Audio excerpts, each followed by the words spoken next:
Сәлем баршаңызға. Қалдарыңыз қалай? Бүгінгі күндеріңіз сәтті өтсін достар. Бүгінгі тақырып Төреғали Төреәлі. Оны бастамас бұрын каналға тіркеліп лайк басып комментарий жазуды ұмытпаңыздар достар. Ал кеттік. Алматы облысында Көлдер ұлттық паркінде Төреғали Төреәлі кит қызметінің жігітін ұрып, жаман сөздер мен әдепсіз әрекет үшін көпшіліктің талқысына түскен еді. Бұл жағдайда өнердегі әріптесі ел ішіндегі бір тентек болады деп Төреғалиді қолдауда. Мейрамбек Беспаев Төреғалидің мен жас жігіттің арасында болған жанжалды шекіспей бекіспейді, ер азаматтың басында мұндай түсінбеушіліктер болып тұрады деп ақтады. Төреғалидің бұндай жағдайын ойласам, қолымда бар қамшым бар, сәлінгірдей. Атандым елге тентек кәдімгідей. Бір тентек ел ішінде жүрмей ме екен, сонымда неге түстім бәрін бірдей деген Аманғали серінің өлең жолдары еріксіз еске түседі.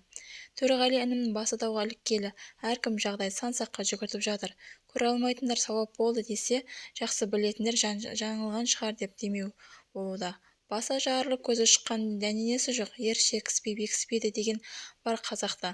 Ер жігіт шекісіп қалып, енді қол алысып, құшақтасып жатса, достыққа қарай қадам баса, бұл бәріміздің ұтқанымыз емес пе, деді әнші. Оның сөзінше, шекіскен екі жақ бітімге келсе, бұған құқық қорғау органдары қарсы болмайды. Сонымен қатар Мейрамбек Беспаев өзінің балаларыңызды өзегім тебем десеңіздер өз еріктеріңізде деп халықты сынына жауап берді. Төлеген Айбарбековтың қисықтығы өзгенің түзуі тұрып дәлелдеген жолдарын еске алсақ, ең әуелі бәріміздің бойымызда бар өз мінезімізден ұялар едік. Төреш өз мінезін егере алмапты, дұрыс емес, бірақ бізге кім өз жақсылығын әкеп береді дейсіз? Жігітке тән шалт мінез емес пе? Жасындай жарқ еткен эмоциямен екі азамат бір-бірін ренжіткені рас.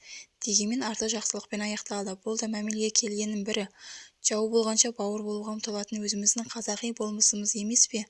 Енді біз елімізбен жарыспай-ақ, ұсақ-түйек өзекті тоқтатып, керісінше ел іші даудан, сырты жаудан аман болсын деп тілейік, деп жазды Мейрамбек Беспаев.